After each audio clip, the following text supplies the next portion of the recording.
Hey, Keith, I was thinking it would be best for us to get a divorce. What, Alyssa? What's going on? You haven't been home for 2 nights and now this. What happened? What's with that attitude? You lost your job and can't support me anymore. So I thought I'd do you the favor of staying at my parents' house to save some money for a while. And now you're acting like I'm the bad guy here? Seriously, grow up. That again. Come on, Alyssa. You never gave me a chance to explain to you why I'm unemployed right now. Your company went bankrupt, right? I already know all about it. That's not the problem here. The problem came after that. You were all like, my friend invited me to come work at his company. Like, for real? Well, congratulations. You used your connections to get ahead. Whoop-de-doo. Glad you're working out your privilege. Okay, that's not fair. Just because I happen to have an in at that company doesn't mean I'm doing anything underhanded. And yeah, it all started when my last company went bankrupt, you're right. But while I was looking for a new job, my friend just so happened to be starting up his own company. He asked me to help him out, and I agreed, that's all. How does that change the fact that you're nothing but a Nepo baby? For crying out loud, Alyssa, this sort of thing happens all the time. I'm not a Nepo baby. Do you even know what that term means? I'll have you know that the reason my friend asked me to help him get his company going was because he knew what a skilled businessman I am. I didn't do anything wrong. That's not nepotism. That's meritocracy. I'm tired of this conversation. I'm going to bed. Good night. Alyssa, wait, talk to me.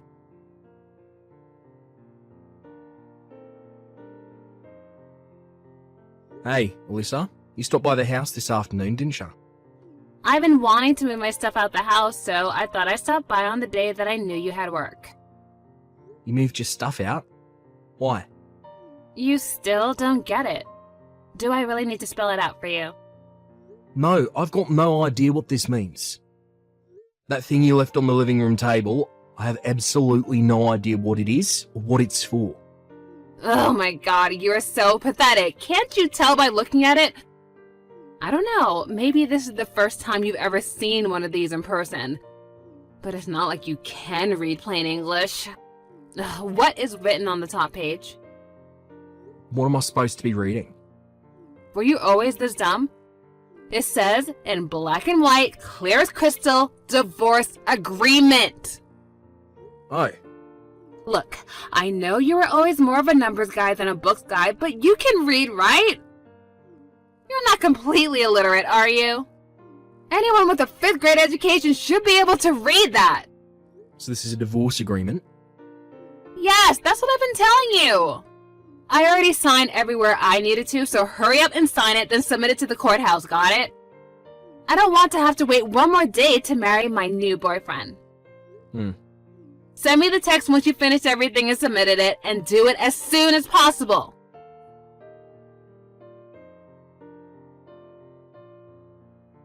Hi, Eugene. Sorry to bother you so early in the morning. You got a minute? Oh, hey Keith. What's up? The company you started, it has employee housing, right? Yeah, a couple of the guys I hired were single dudes from out of town, so I thought it would be good to help them out a bit. My dad owns a couple apartment buildings, so I'm renting one of them from him to use for employee housing. Are there any openings left? Wait, what? I mean, yeah, there are, but they're not really designed for couples. Yeah, about that. I'm not going to be in a couple for very much longer, it seems. Huh? Hold on, are you saying you're getting divorced? Yep. What the? You've barely been married for what, 2 years now? What in the world happened between you? It's kinda hard to explain. Is it about you losing your job after the last company went bankrupt? I guess that could cause some relationship strain.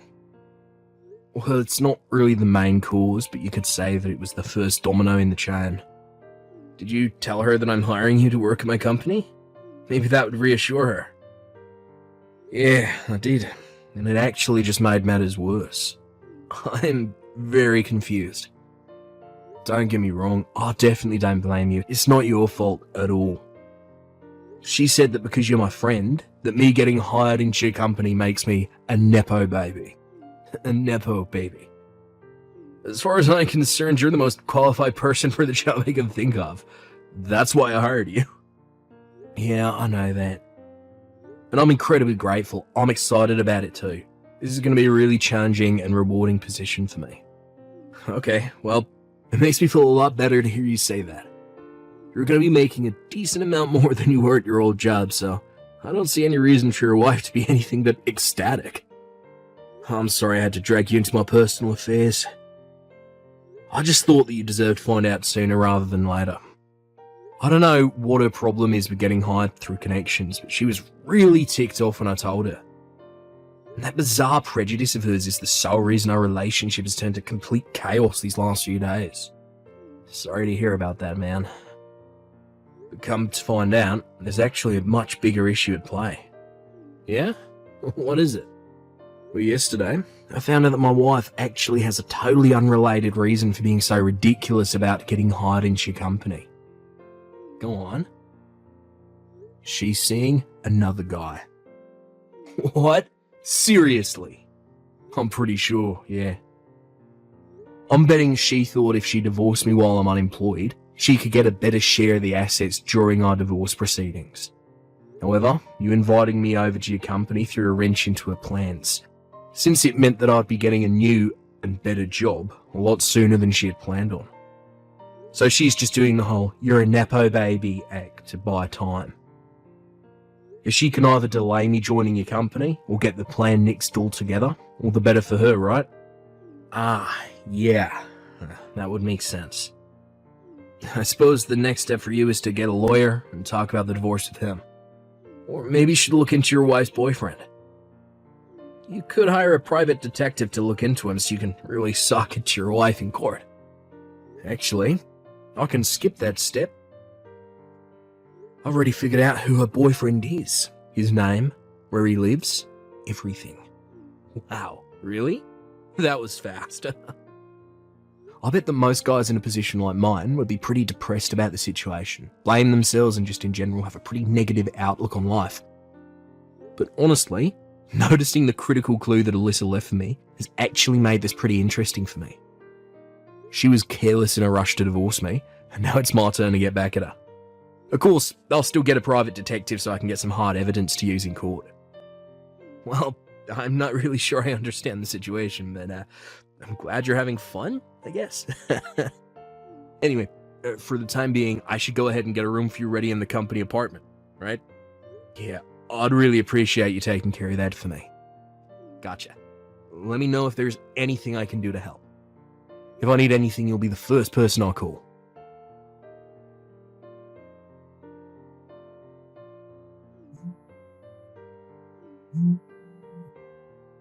Keith, what is going on? What is this? I got this massive stack of papers from you in the mail today, and it says that you're suing me? Oh, you better explain yourself. And if anything, I should be the one suing you. I'm glad to hear the papers arrived already. Thanks for letting me know you got them. They should have been laid out clearly in the documents. Didn't you read them? I'm suing you for your infidelity. What? Excuse me? Infidelity? I was never unfaithful to you. You had better have some solid evidence to back up such an outrageous claim. Oh, want evidence? Uh-huh, yeah, I knew it. You don't have nothing to prove that I did anything. That's not it. I just thought it would be obvious from the massive stack of documents I sent you that I have more than enough evidence to convince a jury that you cheated on me. Well then, show me the evidence! Either put up or shut up! Okay, fine. Scroll up. Scroll up? What do you mean? I guess you really didn't realise it, huh? Like I said, scroll up in this chat window to the day you moved all your stuff out the house and read your messages again. Oh, what? You were the one who told me about your boyfriend. Hold on a second.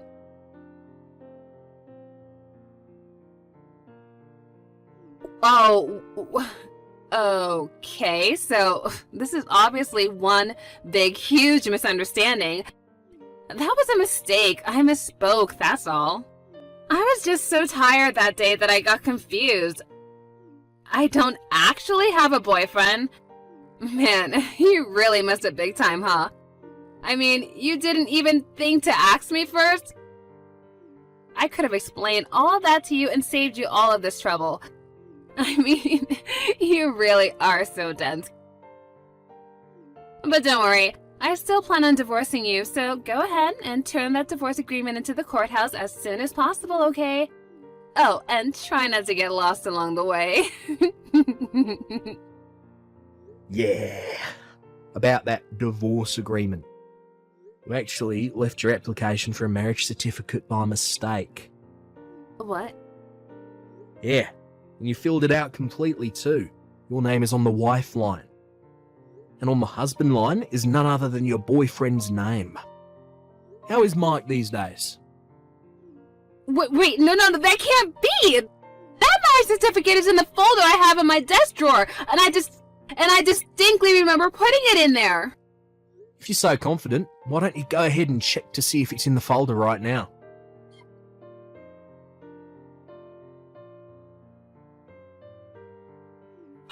It's not there! That's impossible, though! When Mike gave that to me, I thought that I should be really careful not to lose it, so I put it in that folder right away. And the folder I left at our house was the one with the divorce agreement in it. Yeah, I had a feeling you switched the folders by accident. But seriously, this all happened 2 weeks ago, and you still hadn't noticed? Ah, I see.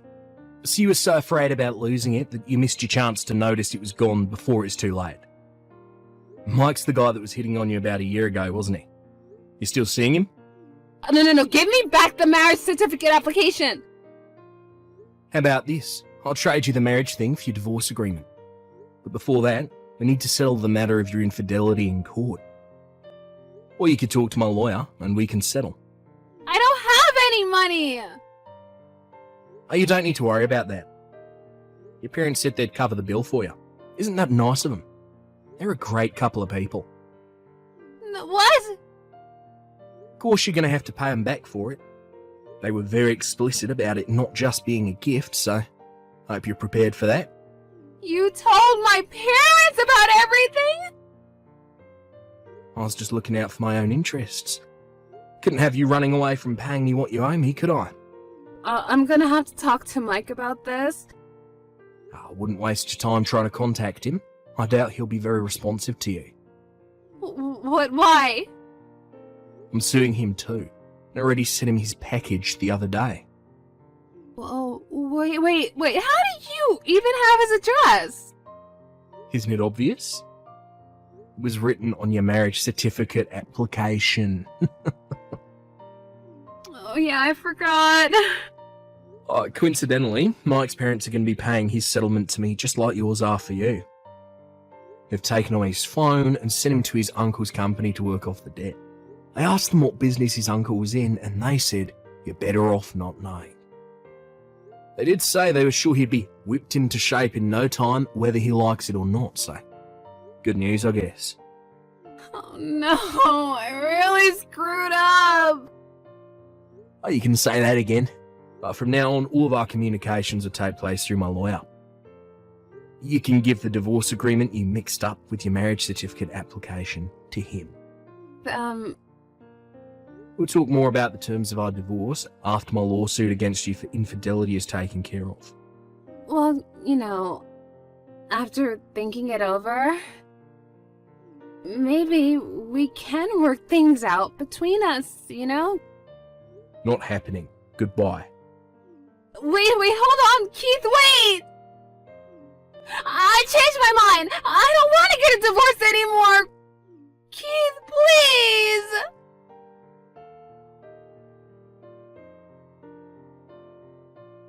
Alyssa had been desperate to leave me and marry Mike for quite some time. It seemed like she thought that divorcing me while I was unemployed would allow her to get away scot-free. But after she blew up her own plan with one of the biggest switch-ups I've ever seen, combined with learning that she would never be able to see her dear Mike ever again, she hit rock bottom. She tried confronting me at the house that we used to live in together, but unfortunately for her, I'd already moved out. I'd already moved into the employee housing for Eugene's company by that time. Knowing she would never get a chance to speak to me again either, she fell even further into a depression. She snapped out of that pretty quickly. Her parents came along to collect on her debt. She's now stuck doing office work at a nearby company during the day and doing janitorial work at the same company during the night. According to her parents, as soon as she pays off every last cent that she owes them, they're kicking her out of the house and cutting her out of their lives. They've already got a lawyer working on writing her out of their will.